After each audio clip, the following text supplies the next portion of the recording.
Love them or hate them, those plastic or metal cards that can instantly purchase anything from a coffee to a car are no stranger to consumers. More than 80% of Americans own at least one credit card.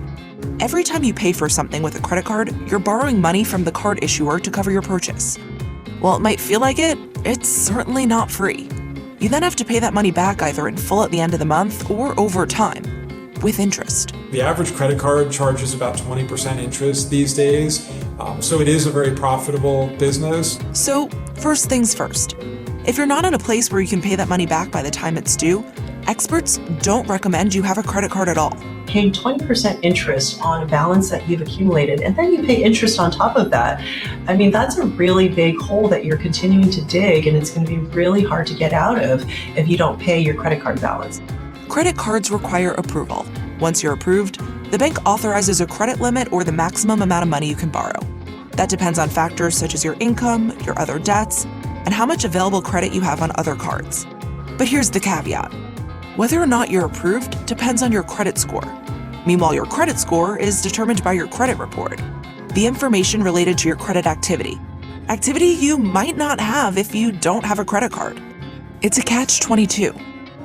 How do you build your credit history? Well, the simplest thing is really to get a credit card, use your credit card, and pay it on time. Credit scores generally range from 300 to 850. The higher the credit score, the more responsible you're deemed. Credit scores not only affect whether or not you get approved for credit cards, but also your credit limit and your interest rate on loans, mortgages, and the terms lenders may assign you. Insurance providers, landlords, and employers might also want to do a check to determine your trustworthiness. If your goals are to buy a house, get a car, get a loan, the first thing that you need to do in order to build your credit history is to get that credit card going. Those Jennifer Garner commercials are for Capital One, but there are numerous companies in the US that offer a wide range of credit cards. There's the issuers, American Express, Discover, Bank of America, Citi, Wells Fargo, and then there are the networks. They facilitate transactions between the merchants and the card issuers. The four major card networks are Visa, MasterCard, American Express, and Discover. Two of the world's largest card networks, American Express and Discover, are also card issuers. There are standard credit cards, rewards cards, balance transfer, charge, student, business, secured, limited purpose, prepaid cards, and the list goes on. Different options that may or may not be right for you depending on your personal circumstances. Standard credit cards are the most traditional type. They have an annual percentage rate or APR, sign-up bonuses, annual fees, late payment fees, balance transfer fees, foreign transaction fees, and the most exciting, rewards.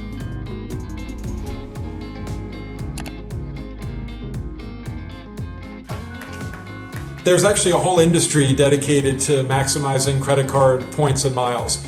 Some people love it, and they love going down that rabbit hole and treating it like a game. Bankrate.com senior analyst Ted Rossman earned more than $1,700 in rewards in 2022. But getting the most out of your credit cards depends on your spending habits. Which perks would save you the most money? So, how do you choose? If your family spends a lot on groceries, get a card that gives 5 or 6% cash back on groceries. That's a really nice inflation buster right there. Maybe consider a second card that's just a solid flat rate, something like 2% cash back on everything. Most people should be able to get at least $200, $300, $400 a year just by using the right cards. Rossman says the rewards that get the most attention are often travel-related. Flights, hotels, rental cars, access to airport lounges, free or discounted TSA pre-check, priority passes, global entry, or clear to get you through those long airport lines. I think a really good strategy for a lot of people is one of those transferable points cards, something like Chase Sapphire Reserve or Amex Platinum. Being able to transfer to different airlines and hotels opens up a lot of options. The sort of next level tip is within that, if you find partners of partners, like United's part of the Star Alliance and American is part of One World. Then there's rewards for dining, groceries, gas, and also complimentary memberships and subscriptions. Big perks for many are extended warranty and purchase protection. A couple years ago, I actually saved $300 on an Apple Watch repair. The credit card covered the replacement. But according to Bankrate, Americans' favorite credit card reward is cashback. I think especially now with high inflation, who couldn't use more cash, right? Whereas redeeming for merchandise will likely not get you the most bang for your buck. Other rewards include sign-up bonuses, fraud protection, and having the ability to invest your money and take advantage of interest rates. Another thing to consider is how much work you're willing to do. Are you that person who's going to tape notes onto your cards to remind yourself which should be used for different types of purchases? I know some people that have 30 or more credit cards, and they have really good credit and they get really good perks, and they're constantly flying first class for free. Now, that's not for everybody, of course. The average American has about 4 credit cards. But even with 4 cards, sometimes there can be a game element to this. Having multiple cards and playing that rewards game can get you some substantial sign-up bonuses, like the Capital One Venture Rewards credit card's 75,000 miles, or Inc. Business Unlimited's $900 in cash back. If you are playing this rewards game, which a lot of people like to do because they like that upfront bonus, you're getting a new credit card and then you close it out, you're losing that credit history. So my recommendation is not to do that.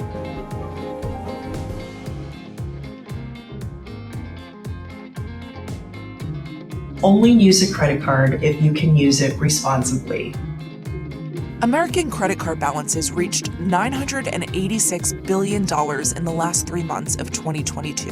The big fork in the road is whether or not you carry a balance. If you pay your credit cards in full every month, then yeah, I think you should use your credit card for everything because rewards are great. They can really add up over time. Even though it's simple math, a 2022 survey found that among credit card holders who carry a balance, cashback was more than 4 times as popular as a low interest rate. Meanwhile, a large share of those who owe debt, 40%, don't even know the interest rate for the primary card on which they owe money. One of the biggest things that we see about the spending of credit cards and those that are using it incorrectly are those that are either from lower income households, those that are uneducated in this, because no one is talking to them about money. A recent Bankrate survey found that 30% of those without a high school degree didn't redeem their rewards, compared to 16% with a 4-year degree. And the lower an American's income, the more likely they were to let those rewards sit as well. More than 30% of those with annual household incomes below $50,000 left value on the table, compared to about 20% of those with incomes between $50,000 and nearly $80,000, and just more than 10% with incomes of $100,000 or more. SageMint Wealth Managing Partner Ann Tran says culture plays a big part in how people spend. I grew up in an immigrant family. I wasn't taught about personal finance. You just make as much money as you can and get yourself out and build wealth for yourself. Tran recommends having 2 credit cards and 3 if you're a business owner. 1 for primary expenses, a second as a backup, and a third to keep business expenses separate. She says there should also be thought going into your credit card limit and your spending ratio. Let's say you have 1 credit card and you've got a $10,000 limit on there and you spent all the way up to $9,000. That actually will lower your credit score because your credit to debt ratio is not good because you've used up most of your credit. So the rule of thumb is, I would say, try to stick around 30% in using what your credit availability is. And so that's why having a second card will give you a little bit of leeway in giving you more credit to spend. For those with credit card debt, while experts don't recommend you open multiple credit cards and try to maximize your rewards, that doesn't mean you shouldn't work on ways to build your credit so that you can get to that place. If you have credit card debt, no shame, a lot of people do, about half of cardholders, but you need to put your interest rate first. So maybe seek out a 0% balance transfer card, or stick to the lowest rate card you can find, or just use cash or debit until you're debt free.